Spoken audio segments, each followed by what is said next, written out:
नमस्कार दोस्तों, fire fighter श्रृंखला में आप सभी का स्वागत है। आज हम जिस फायर फाइटर से आपकी मुलाकात कराने जा रहे हैं, उन्होंने 1996 के अंदर सब fire officer Delhi fire service join करी और 99 के अंदर गोविडा अवार्ड से पहले फायर अफसर थे जिनको सम्मानित किया गया। 2002 के अंदर वो स्टेशन अफसर बने और 2013 में असिस्टेंट डिविजनल अफसर बने। आज के हमारे मेहमान हैं संदीप दुग्गल। मैं और मेरे साथी अनिल भटनागर उनका अभिनंदन कर रहे हैं। हाँ जी दुग्गल साहब, थैंक यू सो मच जो आपने मेरे को इस काबिल समझा कि मैं आपकी श्रृंखला में आ पाया। और ये जो आप काम कर रहे हैं, अपनी फायर सर्विस की नाम बढ़ता है इससे, और यंगस्टर्स को एक मोटिवेशन मिलता है, इंस्पिरेशन मिलता है कि किस तरीके से हमारे ऑफिसर्स ने प्रोग्रेस किया है, और उससे वो इंस्पायर होते हैं और उनके बहुत आगे चल के फ्यूचर में उन्हें काम आएगा। आपका मैं इसलिए तहे दिल से धन्यवाद करता हूँ। अपने बारे में बताइए सर, आपको कैसे सर्विस ज्वाइन की, क्या सोच के ज्वाइन करी, या इससे पहले क्या सोचा हुआ था कि मैं दिल्ली फायर सर्विस में ही जाऊंगा या कहीं और जाऊंगा? जो मैं फायर सर्विस में आया, इसमें मेरा कोई शुरुआत में कोई ऐसे इंटेंशनली नहीं आया था। एक बाय लक या बाय गॉड्स विल इस सर्विस में मैं आया हूँ फायर की लाइन में। जब मैंने सब ऑफिसर कोर्स किया था 91-92 में किया था, तो उस समय मेरे को इस कोर्स के बारे में मालूम नहीं था। और उस दौरान जब मैंने ग्रेजुएशन कर रहा था, तो कई तमाम तरीके के टेस्ट देता रहता था कि बैंक का पीओ का दिया और पुलिस का दिया, और उसी में हम उस समय कनॉट प्लेस के अंदर जो है नीचे वो पेपर्स पड़े रहते थे कि आप रिक्रूटमेंट ड्राइव चल रही है, ये चल रही है, तो वहाँ से बेचते थे। तो उसको बाई चांस वो मेरे हाथ आया वो कागज, और मैंने अप्लाई कर दिया और उसमें मेरा सिलेक्शन हो गया। तो इस तरीके से और सिलेक्शन होने के बाद में फिर मैंने पता किया, मोती नगर फायर स्टेशन में गया, पता किया कि ये क्या होता है, इसका क्या बेनिफिट है। सबने कहा कि यही एक तरीका है जिससे आप डायरेक्ट ऑफिसर लाइन में आप फायर सर्विस में आ सकते हैं। तो वो मेरे को बहुत उस समय मन को लगा कि हाँ, इस लाइन में आना चाहिए। और जब उनका फंक्शनिंग देखा थोड़े ही समय में कि कॉल हुआ और इस तरीके जा रहे, तो काफ़ी एक्साइटिंग लगा। तो इस तरीके से मैंने वो कोर्स को ज्वाइन किया और इस लाइन में आया। तो आपने Delhi fire service direct join करी थी या इससे पहले भी कहीं और काम करा? नहीं सर, मैंने काफ़ी स्ट्रगल किया था। जब शुरुआत हुई थी मेरी कोर्स करके आया था, तो उस समय दिल्ली फायर सर्विस में वैकेंसी नहीं निकली हुई थी, और तो मैंने एक कॉन्ट्रैक्ट के अंडर में काम किया था और 6 महीने तक सीजीओ कॉम्प्लेक्स में। वहाँ पर उन्होंने मेरे को 14 हाई राइज बिल्डिंग्स थी, उनका कॉन्ट्रैक्ट दिया था कि आप इनका जो है फायर का मेंटेनेंस देखेंगे, और कोई कॉल होगी तो आप कॉल भी अटेंड कर लेंगे।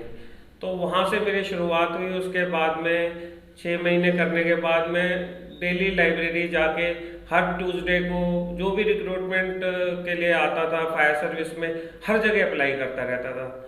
और उसी में एक में मेरा सिलेक्शन हो गया था ऑयल फील्ड पे।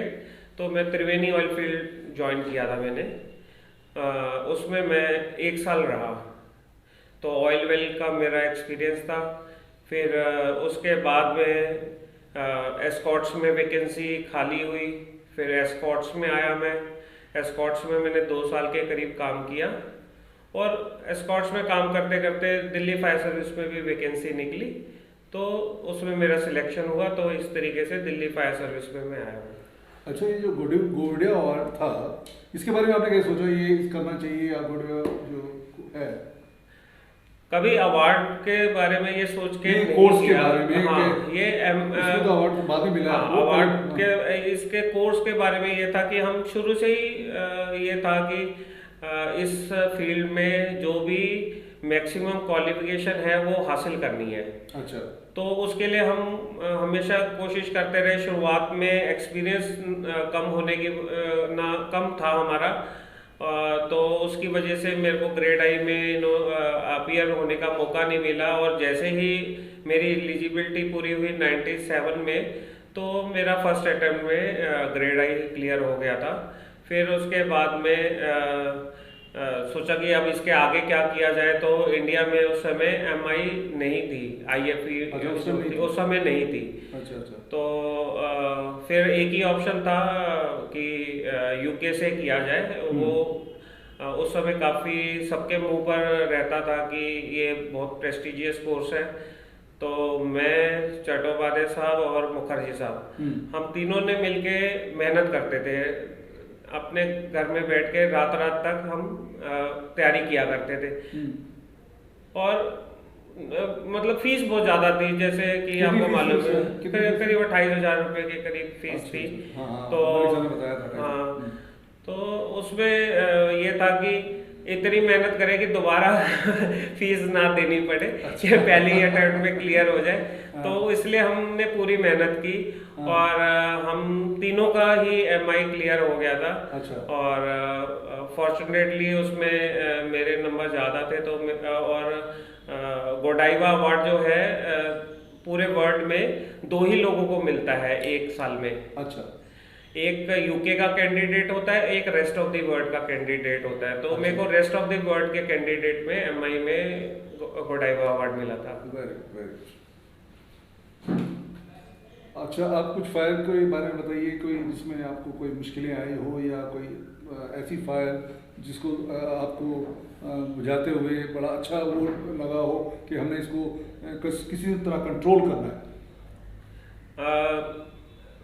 मेरे को वैसे मेरी आदत चाहे जैसी भी है, पर मेरे को अपनी ज़िंदगी में जितनी मैंने कॉल अटेंड की है, मेरे को सारी कॉल याद है कि इस कॉल में क्या था, क्या हुआ था, कैसे हमने कंट्रोल किया था। इवन लोकेशन तक मेरे को याद है कि किस लोकेशन पे हमने, टाइमलाइन नहीं याद कि किस साल हुआ था ये। वैसे क्योंकि सारी फायर जो है डिफरेंट होती हैं, एक जैसी होंगी तो याद ही नहीं रहेंगी। अच्छा। तो सारी फायर डिफरेंट होती हैं। अब कई फायर ऐसी होती हैं जिसमें बुझाने में काफ़ी दिक्कत होती है, जैसे कई टाइम कंज्यूमिंग होती हैं, जैसे गोदाम वगैरह की आग है, हम दुर्गा कोल्ड स्टोरेज और ये कोल्ड स्टोरेज की आग है, ये 1-1 महीने तक चलती हैं, और इसमें अच्छा। हाँ, और लगातार इसमें फायर फाइटिंग चलती रहती है। लेकिन जो सबसे ज़्यादा खतरा होता है वो केमिकल की फैक्ट्री में होता है, या फिर LPG के प्लांट हो गया, और जो गैस रिस्क है वहाँ पर खतरा ज़्यादा रहता है एक्सप्लोजन का।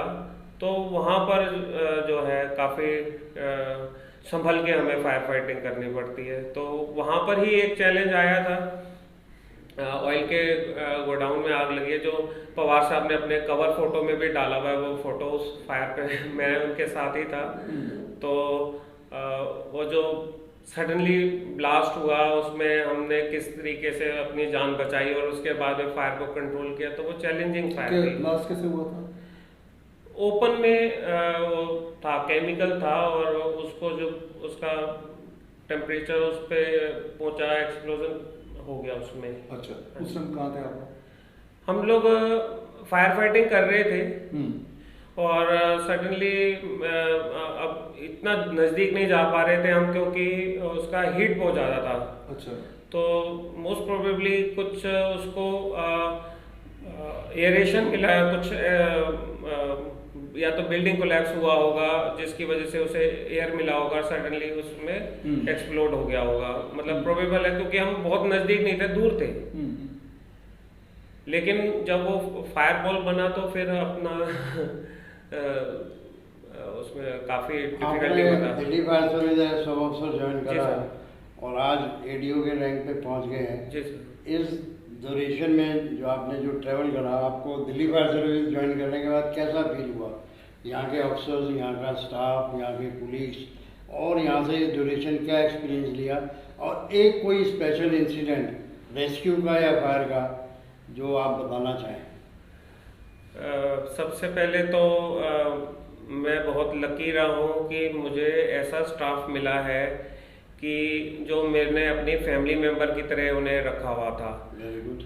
तो वो मेरे फैमिली मेम्बर की तरह थे। मेरे को कभी भी स्टाफ की तरफ से कभी भी कोई दिक्कत नहीं आई है और मेरे को आगे भी नहीं आएगी, ऐसा मेरी उम्मीद है। क्योंकि स्टाफ को क्या चाहिए होता है और हमें क्या चाहिए होता है वो हमें मालूम है। तो उसके हिसाब से आप स्टाफ की ज़रूरतों को आप नज़रअंदाज मत करो। जो स्टाफ को चाहिए वो आप प्रोवाइड करो, जो आपको चाहिए वो स्टाफ आपको देगा। जी जी।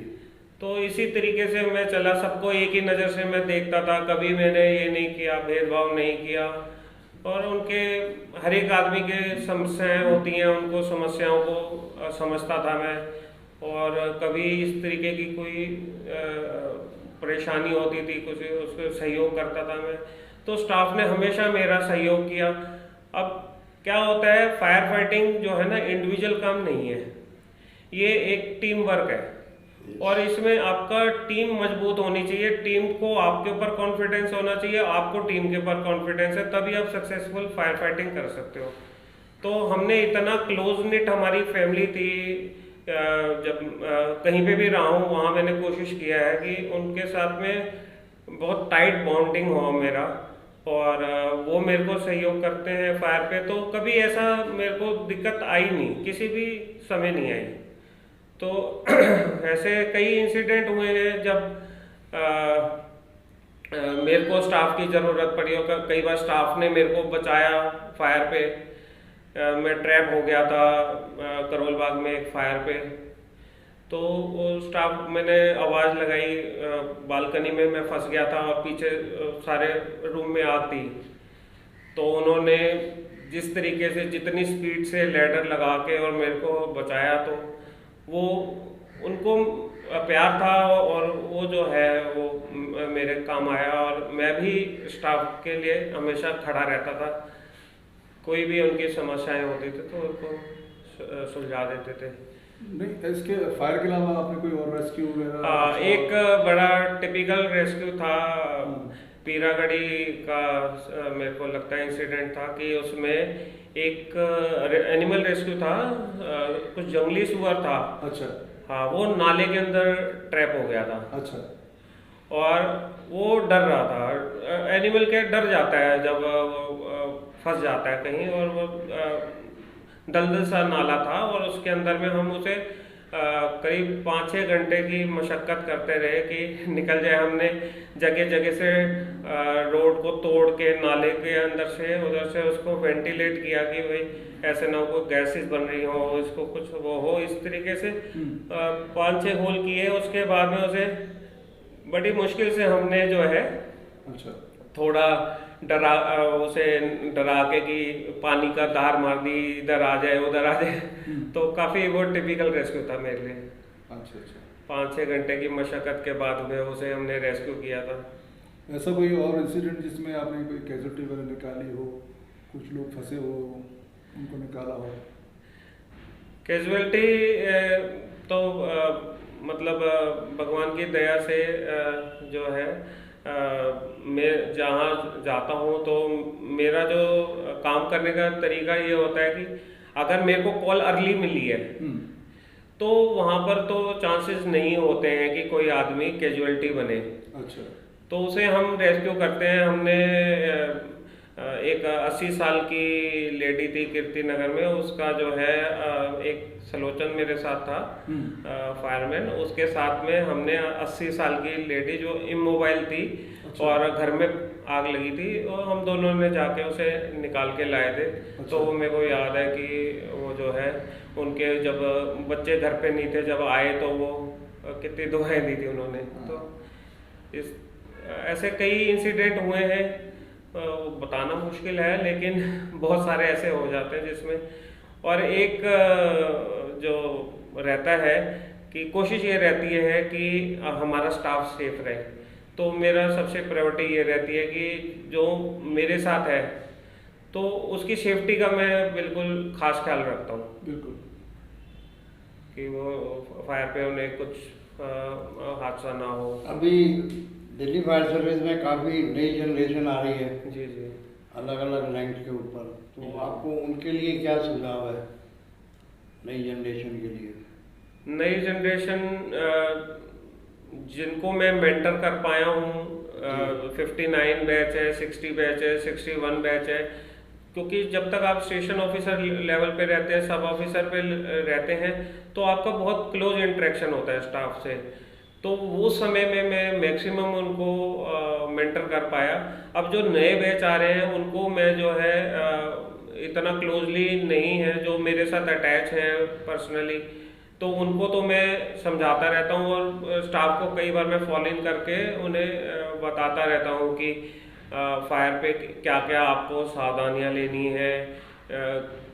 खासकर मैं हमारे यहाँ पे दिल्ली फायर सर्विस में पिछले दिनों काफ़ी हादसे हुए हैं और जिस तरीके से रिस्क बढ़ता जा रहा है, तो उस चीज़ के ऊपर मैं स्ट्रेस देता हूँ कि आप जो है अगर लाइफ इन्वॉल्व नहीं है तो अपनी जान को खतरे में ना डालें।